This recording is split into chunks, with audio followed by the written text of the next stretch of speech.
Welcome. Today we're going to be discussing the technique thundering hammers, its execution, some things you should know about its execution, some things that could go wrong, and how to fix for those things that can go wrong. So let's talk about the ideal phase. The ideal phase is a punch. We're doing the same thing we do with a whole bunch of other techniques where we step forward and we block. We have to worry about straddling the paddle. We don't want to be too deep as always. Straddling the paddle means that my foot is going beyond his heel, and that exposes my groin. So when I do my step, I want to make sure I do not step beyond his heel, and I want to do the block to get it off. Think of as if we were going to do a vertical punch and we were coming at him. Also keep in mind that we want to be at or above the elbow. We don't want to be below it, or we're going to end up eating the elbow instead of the punch. So with all those things in mind, what's happening with the right hand? The right hand is staying down at our right side. Rather than cocking, if we were to cock it, there's a whole other group of techniques that we could do. We're not going to discuss those right now. This one stays at the side. The thing that can go wrong here is you're actually moving it and it no longer has line of sight for what it's going to be hitting. So make sure you keep it so that it has direct line of sight that's going on with the right hand that's going to be following up next. Okay, so now the next strike. What we're going to be doing is we're going to be hitting with this forearm. Okay, we are actually hitting right at the very top of the forearm, right before the elbow. So what you want to think of is the pivot point being the hand and the shoulder, not really the elbow.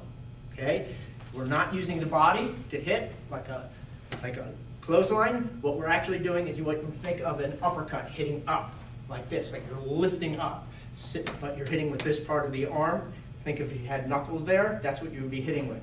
So what you're doing is you're trying to fold the ribs up underneath. So as you come in here, you don't want to move off to the side. So if we turn this way a little bit, if you watch the way I'm going to be doing this, I don't want to do this because that leaves a huge gap over there and I no longer have those pivot points. What I want to do is I want to stay on the line, stay really close like an uppercut. So let's turn back this way again so that you can see that from this angle. So when I'm here, the hand's down, you can make that fist.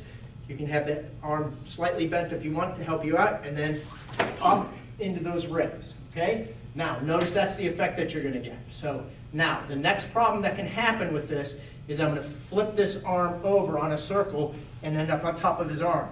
There's the problem. I'm not checking the arm. So rather than doing that, what I wanna do is I wanna take the bottom half of that circle and pick up the check again above the elbow, and I want my arm vertical. This is an opposite of an anchor. So my elbow is directly above my hand as much as possible, keeping contact, because if he begins to move that arm, we can use our sticky hand motions in order to prevent him from hitting us. So at that point, what we're going to be doing is we're going to be dropping with both our knee and our hammer fist into the kidney. Let's flip this around so that you can see it. So one of the things that can go wrong here is that I actually hit him and he grabs my arm. And I'm like, oh man, I can't get my arm out, I can't get the check or anything like that. There is an option where you could do the exact same thing we're going to be doing with both the upper and the lower body version with just the knees, where we actually do the hit and we do the hit, and we can take that route. We're not going to cover that in this technique video. What we're going to talk about is the ideal phase, which is both the hand and the leg going on at the same time. So once you get to this check, I'm going to drop and hit and drop into this hammer fist. So if you'll notice, my elbow and my fist are on the same height. You do not want to get to this point where the elbow is above. We want to keep our anchored elbow. So if we need to stop that, what we would do is drop our weight to keep that. And notice I keep sticking to this person. I don't want to just drop and let that hand go below that elbow. Okay? This is going to be a common theme throughout this entire technique. This is just the first one of those examples. So we want to hit with that knee and drop with that hammer fist at the same time. Then let's switch back for the remainder. Once we get to this point, we want to pick up that check, again above the elbow, and then we want to cock that hand up. We don't want to remove that check, which exposes that again, to get this hand up at the same time. We want one, then two. Now, notice what's happening with my right hand. What I don't want to do, again, like we did earlier, is lose line of sight with what we're going to be hitting. We want to keep our hand relatively above what we're going to be hitting so we can drop straight down and use our gravitational marriage. Otherwise, what's going to happen is I'm going to be doing dropping and then I'm going to try and hit with this hand and I won't get the proper timing.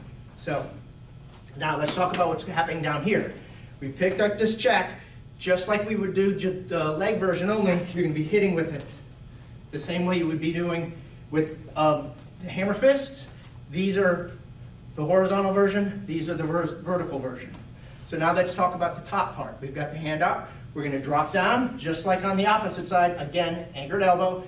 And now the interesting part here is we want to bend our wrist. We don't want it flat. If you can, this is going to give you more surface area to hit with. And this is what we would be doing in 5 swords. This is what we're going to be doing in Thundering Hammers. Same thing, just less margin for error. We're going to hit it right behind the neck, pushing the head away from the body. That's what you want to think. You could also theoretically break it down the middle, and that would be fine, but typically what you want to do is drop it so that the head is being pulled away from the body, and they're going to drop, keeping your check in place. Now, also, the forearm version does a whole bunch of extra stuff here, and cross out as we're leaving, but we're not going to do that. That's not part of the ideal phase. Okay, so let's walk this entire technique one more time. In review, don't straddle the paddle, at or above the elbow, let the hand hang naturally at your side. Use your fist and your shoulder as an uppercut, hitting with the forearm. Also checking with the knee. Left hand goes high. Knee drops with the hand. Simultaneously, again, anchoring the elbow. Pick up the check, raise the right hand up, drop onto the back of the neck, making sure that you maintain that line of sight. Cross out and cover. One more time, just so you can see it without any explanation.